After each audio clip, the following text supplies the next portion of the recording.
आज चलो let's begin. So in previous lecture we got done understanding about the basics कि किस तरीके से we derived the entire formula for photosynthesis. Photosynthesis के लिए क्या क्या जरूरी है वो हमने कैसे समझा, कौन से अलग अलग एक्सपेरिमेंट्स अलग अलग साइंटिस्ट ने किए थे. Today we'll go ahead and understand where exactly photosynthesis takes place. Where exactly it takes place? It takes place in chloroplast. Yes. Do we know the structure of chloroplast? Do I have to explain that? ये हमको पता है. पक्का. दो membrane होता है, ग्राना होता है, स्ट्रोमा होता है, इंटरग्रानुलर लैमेले होता है, राइबोसोम्स होता है, डीएनए होता है, double stranded circular DNA. Also, we'll get a little bit more into detail कि उसी के थाइलाकॉइड जो होते हैं, उन थाइलाकॉइड के अंदर you have photosynthetic pigment. वो क्या है? Now, what all different photosynthetic pigments can we see in it? कौन से अलग अलग फोटोसिंथेटिक पिगमेंट अपने को देखने को मिलते हैं प्लांट्स के अंदर? तो सबसे पहले तो हमको पता है that you have something called as chlorophyll, which can be seen in them. Yes or no? जब हम क्लोरोफिल का बात करते हैं, there are 5 different types of chlorophylls that we have, which is chlorophyll A, chlorophyll B, chlorophyll C, chlorophyll D, and chlorophyll E. Of which A, B, C, D तो हमने देखा ये अलग अलग अलगे के अंदर, ठीक है. Apart from that, A, B, and C is something which is commonly found in most of the plants. A, B, and C is commonly found in most of the plants, and of that we have already understood कि जो chlorophyll A होता है, last bench पे दिख रहा है या zoom करूं? जो क्लोरोफिल ए होता है ये हम ऑलरेडी पढ़ चुके हैं कि सारे प्लांट्स में होगा. क्यों? प्लांटिंग समय पे बताया था मैंने ये चीज कि chlorophyll A is present in all plants. If there is any photosynthetic bacteria या photosynthetic organism, it cannot photosynthesize without the presence of chlorophyll A. बिना क्लोरोफिल ए के वो कभी भी फोटोसिंथेसिस कर ही नहीं सकता, बिकॉज बाकी सारे जो पिगमेंट्स होते हैं वो पिगमेंट्स लाइट को हार्वेस्ट करके रख कर सकते हैं. समझ पा रहे? They can only absorb the light energy, but they can not convert that energy into the chemical form. They can only harvest the light energy, but they will not be able to convert that, because of which chlorophyll A is required, because this is the only pigment which gets an opportunity to convert that light energy into chemical. कसं काय sir ते सुद्धा बघूया आपण कसं काय. ठीक है, सबसे पहले उसके बेसिक्स देख लेते हैं. तो ये जो chlorophyll A होता है, generally this is seen to have bluish green in color. These are generally bluish green in color. Apart from that, जो chlorophyll A होता है, इसका अगर हम empirical formula देखें, do we understand empirical formula? Yes or no? The chemical formula basically. If you see its chemical formula, it is C55 H72 O5 N4 Mg. याद रखना पड़ेगा क्या सर? हाँ, आ सकता है क्या नीट में? आ सकता है. It's not given in NCERT, but then they may ask you this thing. ठीक है, C55 H72 O5 N4 Mg becomes the empirical formula for this particular pigment. अब ये जो pigment होता है, as we have said that this is classified to be an important one. Why? Because it can convert light energy into chemical energy. ठीक है, which is what? जो light होता है उसके अंदर एक एनर्जी बॉक्स या एनर्जी पॉकेट होता है जिसे हम कहते हैं फोटॉन्स. ये पढ़ चुके होंगे बचपन में. लाइट में से जो एनर्जी आता है उसे हम कहते हैं फोटॉन. तो ये सारे पिगमेंट्स क्या करते हैं? उस फोटॉन को हार्वेस्ट करके रखेंगे और क्लोरोफिल ए को देखता है. क्लोरोफिल ए इस फोटॉन को एटीपी में कन्वर्ट करता है. ATP becomes the chemical form of energy. ठीक है, सो वी से ना light energy is converted into chemical energy, chemical energy is nothing but ATP, ठीक है। तो फोटोन को एटीपी में कन्वर्ट करने का काम होता है क्लोरोफिल ए का। कैसे सर, पढ़ेंगे हम वो चीज, ठीक है। इसके अलावा दूसरा इंपॉर्टेंट क्लोरोफिल जो होता है that is chlorophyll B.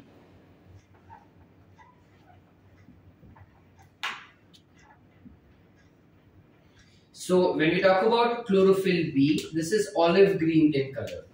Olive green समझते हैं?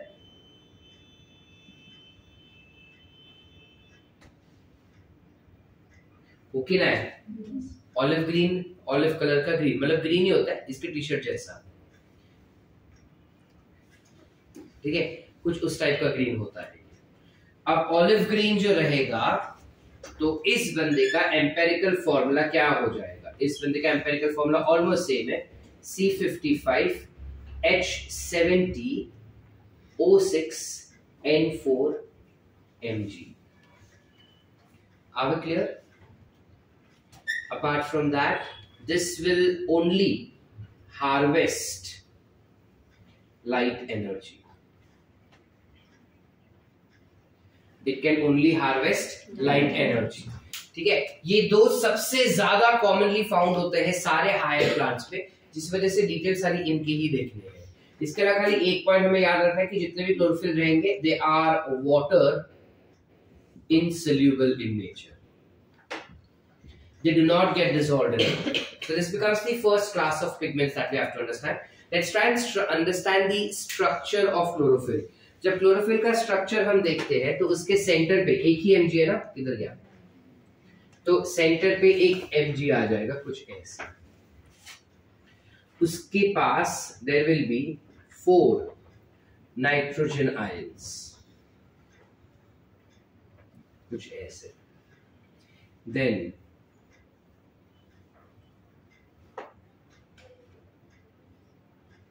it would have some chemical structure like this.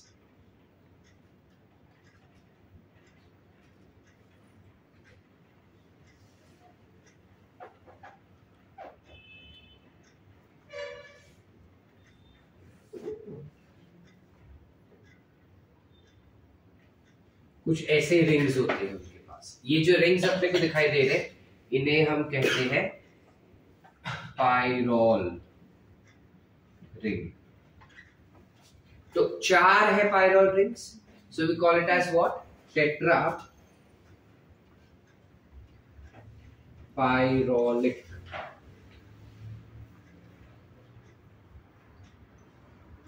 Ring.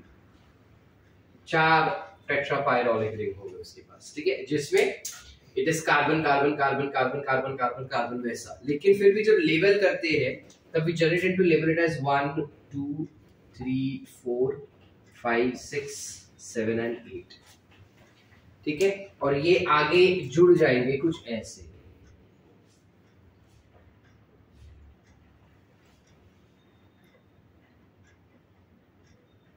कुछ ऐसे जुड़ा हुआ स्ट्रक्चर बनाते हैं टाइट शेप का। This entirely is classified to be as head region of chlorophyll A, chlorophyll B, chlorophyll C, chlorophyll D सबका कुछ ऐसे हेड रीजन होता है, ठीक है बेटा। इस हेड रीजन में जो 7th कार्बन होता है उस 7th कार्बन से there is a tail that comes outside, a very long alcoholic tail that comes outside which is called as phytol tail. Are we clear? Yes or no? Structurally कैसे हो जाता है इसका बेटा, क्या बोले हम? Structurally अगर देखने जाएंगे हम इसका, तो इसके पास tetrapyrolic rings होते हैं which then gets connected, ठीक है, पूरा कनेक्ट होकर एक बड़ा सा हेड बनाता है वो, और इस हेड को you call it as porphyrin ring. Porphyrin ring. So in short, tetrapyrrole ring together is classified as porphyrin head या porphyrin ring. Are we clear? Plus इसके पास एक और रहता है which is tail called as phytol tail. कुछ ऐसा structure होता है क्लोरोफिल ए का और क्लोरोफिल बी का। इसमें खाली एक डिफरेंस ये हो जाता है, क्लोरोफिल ए और बी का अगर तुम स्ट्रक्चर देखो ना बेटा, दोनों ही स्ट्रक्चर ऑलमोस्ट सेम है, केमिकल फॉर्मूला सेम है उसका, एक्सेप्ट फॉर H2O का डिफरेंस आ रहा है। Can you see that? So what happens is, ये जो है ना थर्ड कार्बन, इस थर्ड कार्बन में अपने को दो वेरिएंट्स मिल सकते हैं। We can have two variants possible, दो वेरिएंट्स हो सकते हैं। एक तो या तो उसके पास होगा CHO या फिर उसके पास होगा CH3 सॉरी, या फिर उसके पास होगा CH3। आगे क्लियर? या तो दो हाइड्रोजन एक्स्ट्रा होगा, किधर गया, दो हाइड्रोजन एक्स्ट्रा होगा उसके पास, या फिर एक ऑक्सीजन एक्स्ट्रा होगा। ठीक है, तो अगर एक ऑक्सीजन एक्स्ट्रा है उसके पास, that means it is chlorophyll A, और दो hydrogen extra, that means it is chlorophyll B. So अपने को क्वेश्चन आता है, what is the basic difference between chlorophyll A and chlorophyll B? Structurally chlorophyll A और क्लोरोफिल बी में difference क्या है? So difference is only of CH2, actually H2, but then we still mention it as CH2 का difference है उसके पास। ठीक है, yes or no बेटा? everyone, so diagrammatically या structurally अगर देखा जाए तो क्लोरोफिल A और क्लोरोफिल B दोनों का सेम स्ट्रक्चर होता है, except for एक point which is third carbon पे, instead of having methyl group you have aldehyde group seen in chlorophyll A and methyl group seen in chlorophyll B. This is the only difference that we have. Otherwise, there is no other difference that we can see. Are we clear up till here? Yes or no? मैं उल्टा किया ना? This is chlorophyll B and this is chlorophyll A. ठीक है? Clear है यहाँ तक? Any doubts? Sorted? ठीक है? चलो आगे चले। क्लोरोफिल A, क्लोरोफिल के अलावा you also have something called as carotenoids. इसके बारे में हम बायोमॉलिक्यूल में पढ़ चुके हैं थोड़ा बहुत, but then we will revise back again. Carotenoids are nothing but these are yellow to red in color. मतलब जब हम कैरोटीनॉइड्स का बात करते हैं तो इनके अंदर अलग अलग शेड्स मिलते हैं कलर के, starting from yellow up till red, जिसमें ब्राउन आ गया, ब्लैक आ गया, पिंक आ गया, ऑरेंज आ गया। ठीक है, वो सारे कलर्स आ गए। These are again not soluble in water, they are insoluble in water, and apart from that these absorb blue light, ठीक है, which is nothing but जिसे हम कहते हैं blue violet light। ठीक है, it will absorb blue violet light. Are we clear up till here? Whereas chlorophyll will absorb blue violet as well as red light, दोनों ही light को absorb कर सकते हैं। ठीक है, तो इन्हें है carotenoids can be classified into two types. इसके दो टाइप्स होते हैं। You have something called as carotene and something called as xanthophyll. So जब हम कैरोटीन का बात करते हैं, इसका chemical formula, that is empirical formula, becomes C40H56, whereas xanthophyll का एम्पिरिकल फॉर्मूला becomes C40H56O2. ठीक है, carotene is generally orangish in color. Okay, they can be again of multiple types. जैसे for example you might have something called as alpha carotene, you might have something called as beta carotene, you might have something called as lycopene, etc.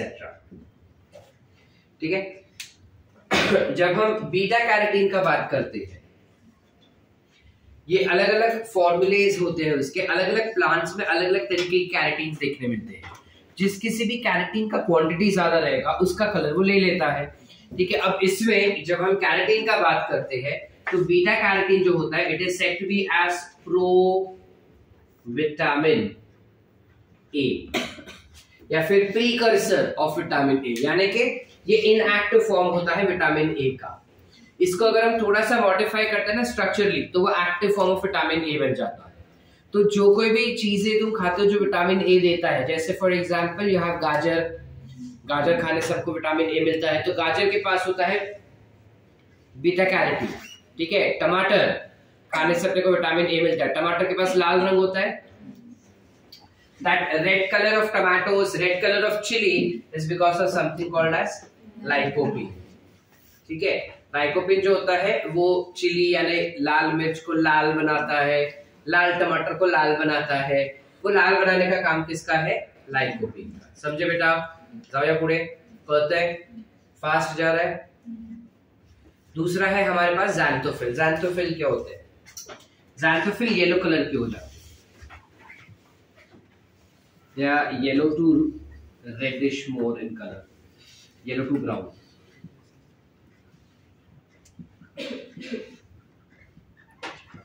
सो जब हम xanthophyll का बात करते हैं इसके पास भी काफी सारे अलग अलग टाइप्स होते हैं। You have something called as lutein which is there. ठीक है, lutein is more towards brownish in colour. इसके अलावा you also have something called as fucoxanthin. नाव तरी ऐकलं असेल, सांगा जरा कुठे ऐकलेलं? ब्राउनर। ठीक है, तो जनरली ल्यूटीन हुआ, फ्यूकोज़ैंथिन हुआ, ये भी अलग अलग कलर है जो रेडिश या ब्राउनिश कलर देता है। शॉर्ट कैरोटीनॉइड्स क्लियर है बेटा? कैरोटीनॉइड्स क्या करेगा? अगेन इसका मेन फंक्शन खाली एक ही है कि वो लाइट को हार्वेस्ट करके रखेगा और हार्वेस्ट करने के बाद दे देगा वो क्लोरोफिल ए के पास। ठीक है, इसके अलावा एक और सेट के पिगमेंट्स हो सकते हैं जिसे हम कहते हैं phycobilins. You have something called as phycobilins. These are water soluble, and there are two types of phycobilins. दो टाइप के phycobilins होते हैं। ठीक है, एक होता है जिसे हम कहते हैं phycocyanin और एक होता है phycoerythrin। phycocyanin, cyanin मतलब कौन सा कलर होगा? Blue color. So this is actually a blue pigment.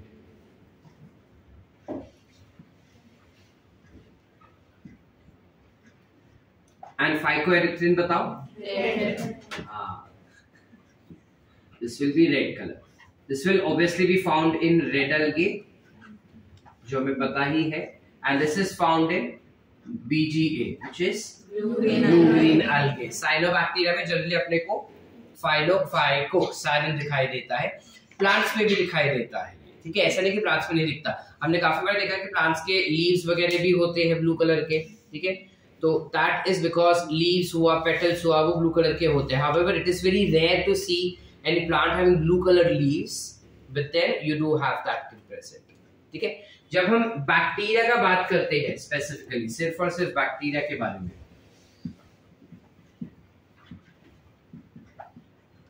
तो बैक्टीरिया के पास भी अलग अलग पिगमेंट्स होते हैं। Like it have something called as bacteriochlorophyll a. Bacteriochlorophyll a, bacteriochlorophyll a का फॉर्मूला जो होता है दैट इज C55H76O5N4Mg। ठीक है, This becomes the formula for bacteriochlorophyll. याद रखने का जरूरत नहीं है, ये वाला डॉक्टर मतलब ये नहीं आता कहीं पे, ये खाली हमारे नॉलेज के लिए दे रहा हूँ। ठीक है, इसके अलावा बैक्टीरिया के पास you can also have bacterio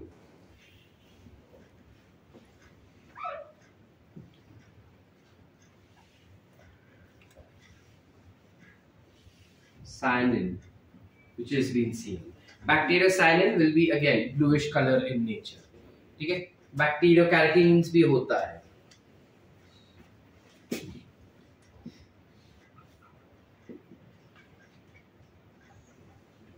are we clear?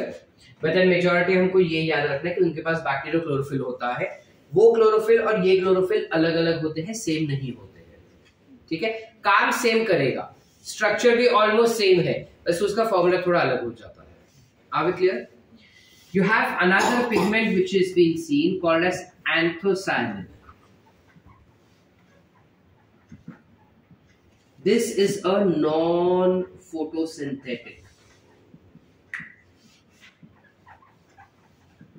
pigment which is water soluble in nature and it tends to give blue to purple colour.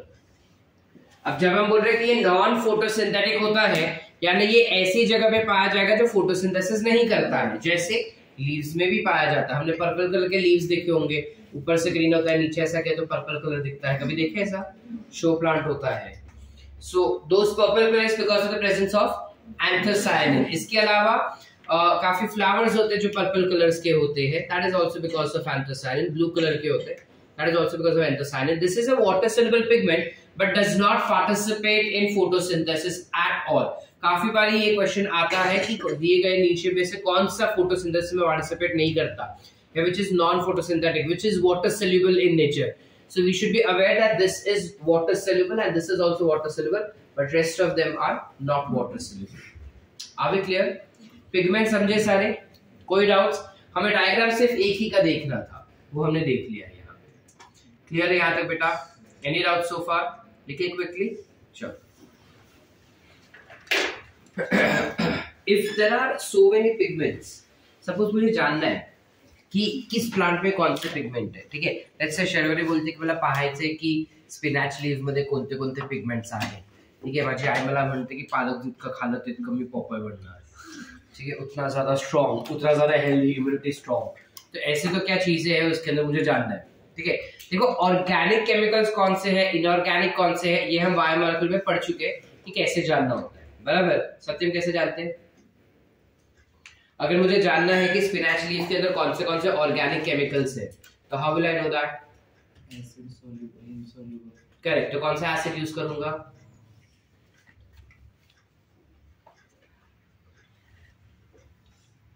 Doctor मैत्री, ट्राइक्लोरोएसिटिक एसिड ऐड करेंगे हम, करेक्ट। और अगर मुझे जानना है कि कौन से इनऑर्गेनिक है, तो श्रावणी कौन सा यूज करेंगे अपन मेथड? यस पूर्वा, ड्राई करके उसको जला देंगे और जलाने के बाद जो बच गया दैट विल बी इनऑर्गेनिक, ठीक है। लेकिन आप मुझे पिगमेंट जानने हैं, कौन से पिगमेंट्स है उसके अंदर, तो हम क्या करेंगे? हम लेंगे पालक के लीव्स, चटनी, थोड़ा पानी डाल के, ठीक है। फिर जो फिल्ट्रेट मिलेगा उस फिल्ट्रेट को एक पर्टिकुलर पेपर पे, फिल्टर पेपर पे,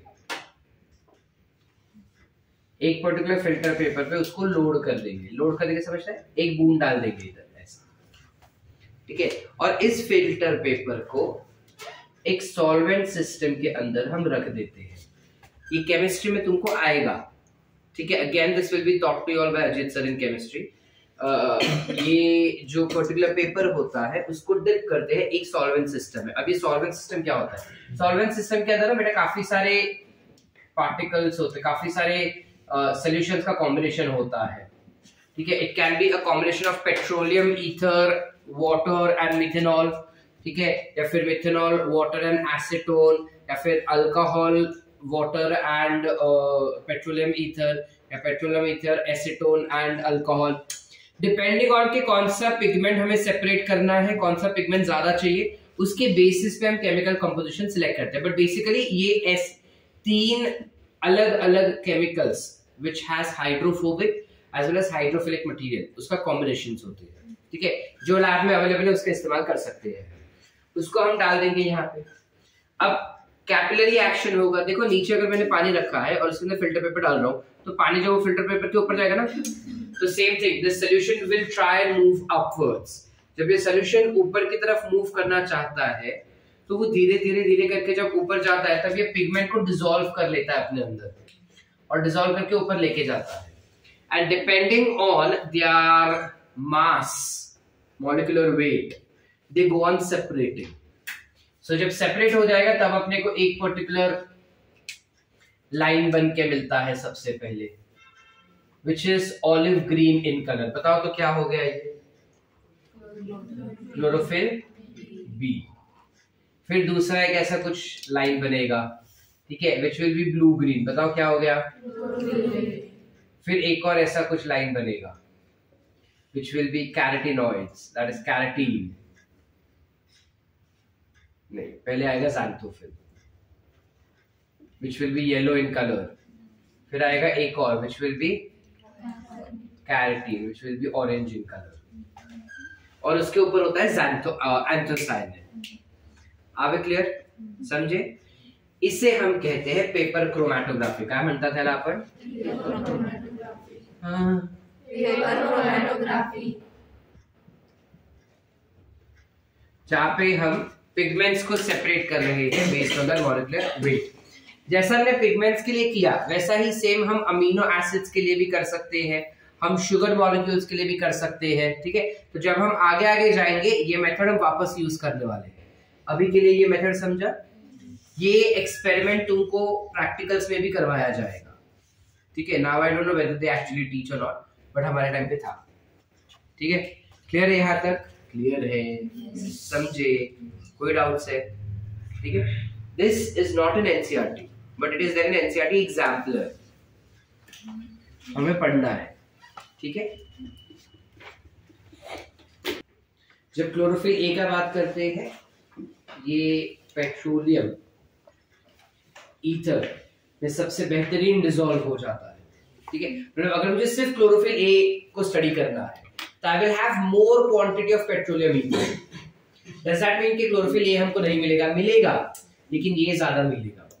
समझे? वैसे अगर मैं मीथेनॉल लिया तो मुझे क्लोरोफिल बी ज्यादा मिलेगा, ए थोड़ा कम मिलेगा.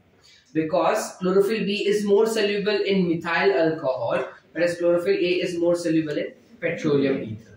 ठीक है, बेसिक इन्फो है. जब reference books MTG type reference book solve करोगे तब उसके अंदर ये सारे क्वेश्चंस आ सकते हैं.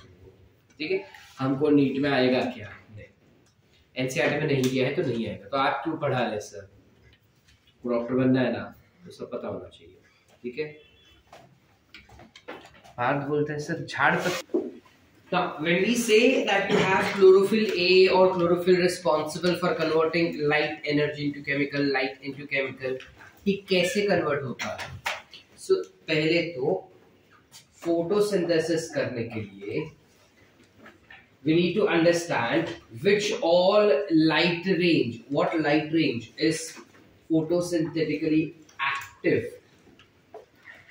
range of light. Also classified as PAR, photosynthetically active radiation. ठीक है, this ranges or this is nothing but visible range of light. Visible range of light क्या होगा? From 390 nanometers 720 nanometers becomes the visible range of light. 800 is too high. ठीक है, now ideally you have 390 to 720 as visible range of light, but there are some references which gives 400 to 780. Then there are some references which gives 380 to 700. तो हम कौन सा माने sir? हम ये मान के चलेंगे फिलहाल एनसीईआरटी में जो दिया है वो. ठीक है, और बाकी आसपास का अगर कुछ रहेगा, अगर बाई चांस ऑप्शन में ये नहीं है, ऑप्शन में अगर ये वाला रेंज नहीं दिया तो आसपास का जो रेंज दिया है वो मार्क करेंगे. ठीक है, suppose they have not given 390 to 720, they have given 400 to 720. फिर क्या करें हम? 400 टू 720 मार्क करेंगे. It's okay, 10 nanometre is fine. इस फोटोसिंथेटिकली एक्टिव रेडिएशन के दौरान क्लोरोफिल ए क्या करता है? तो ये हो गया क्लोरोफिल ए हमारा, which is a simple molecule. This molecule will have certain electrons on its surfaces. Yes or no? कुछ इलेक्ट्रॉन उसके सरफेस पे रहेगा. ठीक है, अब क्या होता है? You have a light coming. ये लाइट आ गया, ये फोटोन आ गया. करेक्ट. जब फोटोन इस पे आ जाता है तो वो आ जाता है into a state which is called as excited state. It undergoes a state called as excited state where it has taken photon. Because it has taken photon and gone into some state called as excited state, ये जो electrons है उसको excessive energy मिला। देखो basic chemistry में हम क्या देखते हैं कि हर एक एटम के आसपास इलेक्ट्रॉन्स मूव होता है एक पर्टिकुलर ऑर्बिट पे। जब उसको तुम एक्स्ट्रा एनर्जी देते हो तो इलेक्ट्रॉन के पास एक्स्ट्रा एनर्जी आने की वजह से वो ऑर्बिट शिफ्ट करता है, जंप करता है। यस और नो? तो यहाँ पे भी वो जंप करेगा। अब जंप करता है तो वो बाहर निकल जाएगा। वाई बाहर निकलेगा? बिकॉज बाहर कोई इलेक्ट्रॉन का ऑर्बिट है ही नहीं, और ऑर्बिट नहीं है तो electrons will jump. As soon as electrons will jump, this chlorophyll A has now come into something called as ionized state, because electrons जो है वो रिलीज हो चुके हैं। यस और नो? अब इलेक्ट्रॉन्स जो रिलीज हुए हैं वो अलग अलग केमिकल्स के पास जाता है। जैसे हम इलेक्ट्रॉन ट्रांसपोर्ट सिस्टम पढ़े, ETS, और वो इलेक्ट्रॉन ट्रांसपोर्ट सिस्टम में ATP बना था। बस यहाँ पे भी सेम चीज ऐसा है, ये इलेक्ट्रॉन्स अलग अलग केमिकल्स के पास जाता है और उस दौरान ATP बन के मिलता है अपने को। ठीक है, अब अगर वो कम लोगों के पास जा रहा है तो फिर से वापस यही इलेक्ट्रॉन इसके पास आएगा। क्या बोला मैं? Chlorophyll A gets into excited state by taking up the sunlight energy. Excited state होते ही वो आयनाइज्ड हो जाएगा। आयनाइज्ड होते ही इलेक्ट्रॉन्स जो है वो अलग अलग केमिकल्स के पास जाते हैं जहां पे ATP बनने के काबिल हो जाता है वो। अब अगर वो कम लोगों के पास जा रहा है, कम केमिकल्स के पास गया, तो वही इलेक्ट्रॉन वापस क्लोरोफिल A को मिल जाएगा जो उसने पहले छोड़ा था।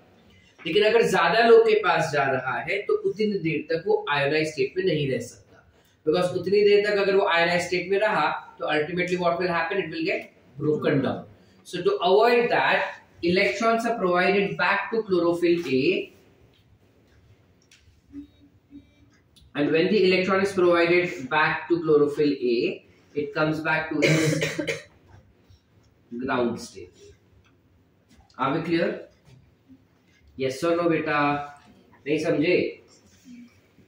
ये क्यों पढ़ाया हमको?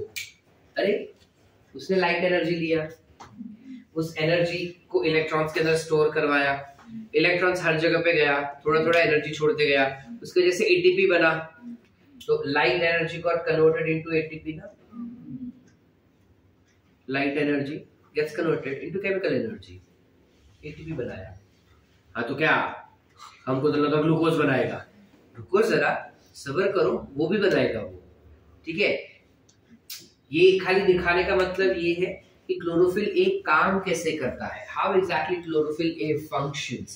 So for a chlorophyll A to function, it accepts the light energy, makes its electron excite, and those electrons move to different chemicals, during which ATP is synthesized, and chlorophyll A comes back to its ground state by taking up electron. The electron can be its own electron or it could be somebody else's electron also. It depends कि किस particular pathway का हम बात कर रहे हैं। Are we clear up to here? Did we understand? तो chlorophyll A इकलौता ऐसा फोटोसिंथेटिक पिगमेंट है जिसके पास ये चीज करने की काबिलियत है। बाकी सारे जितने ही अलग अलग फोटोसिंथेटिक पिगमेंट्स रहेंगे उनके पास ये काबिलियत नहीं होती। समझे कि नहीं समझे? Are we clear? अरे yes or no? Yes. काय हो अनिरुद्ध, नहीं समझा?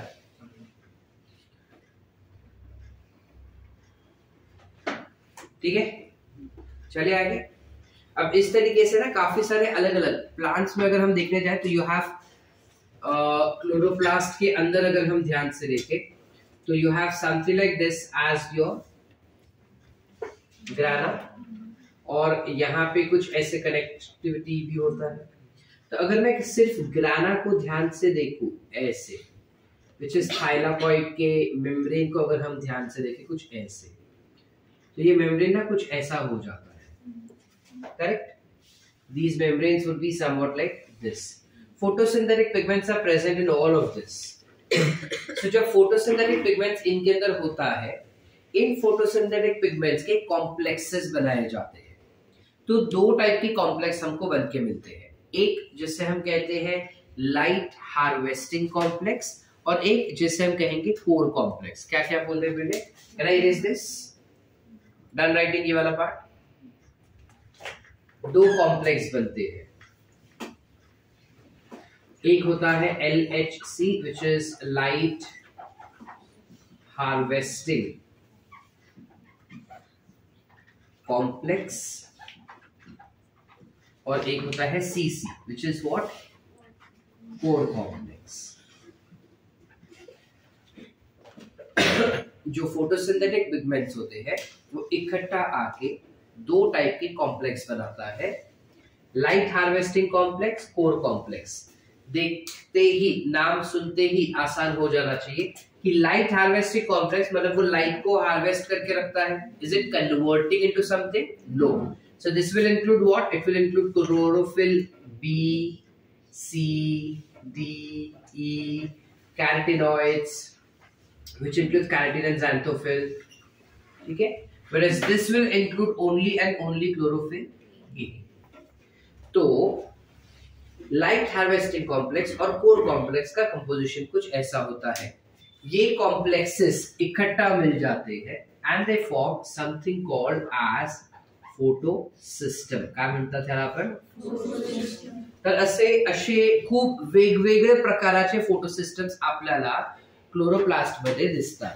हे वेगवेगळे प्रकारचे फोटोसिस्टम जे आपल्याला क्लोरोप्लास्ट मध्ये दिसतात त्यांना आपण दोन ग्रुपमध्ये, दोन गठ्ठमध्ये सेग्रीगेट केलं आहे।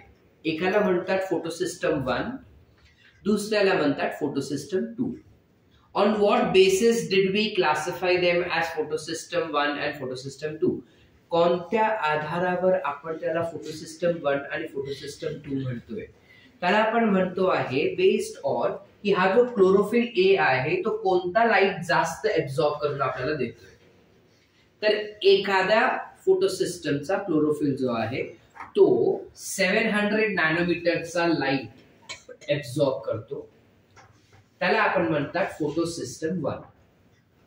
आणि दुसरा जो आहे तो 680 नॅनोमीटरचा लाईट एब्सॉर्ब करतो, त्याला आपण म्हणतात फोटोसिस्टम 2। कळतंय? तर असे खूप फोटोसिस्टम 1 आणि खूप फोटोसिस्टम 2 आपल्याला क्लोरोप्लास्ट मध्ये दिसणार, स्पेसिफिकली ग्रानामध्ये दिसतात। कळतंय? आता ह्यात एक basic statement based questions frame करतात की हे फोटोसिस्टम 1 आणि 2 कसे अरेंज असतात।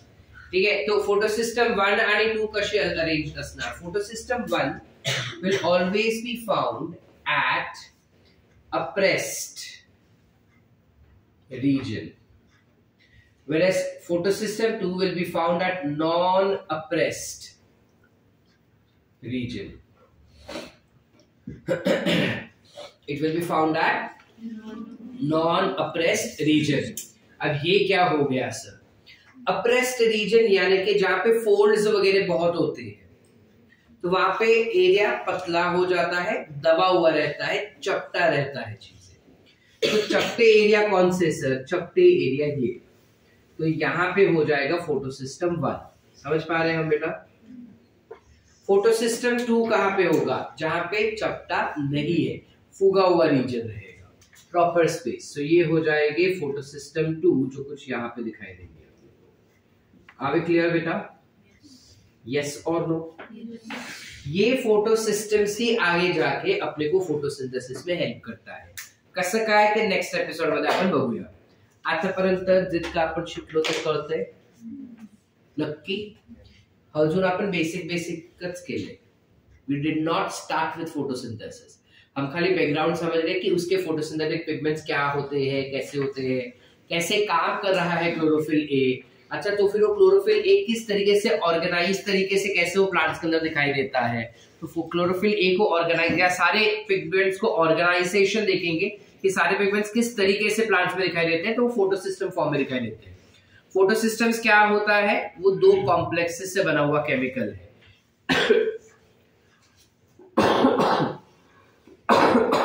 एक होता है लाइट हार्वेस्टिंग कॉम्प्लेक्स और एक होता है core complex. Light harvesting complex को काफी बारी एंटिनल कॉम्प्लेक्स भी कहते हैं। You also many times refer it as antenal complex. Why do we classify it as antenal complex? Because antenna की तरह काम कर रहा है।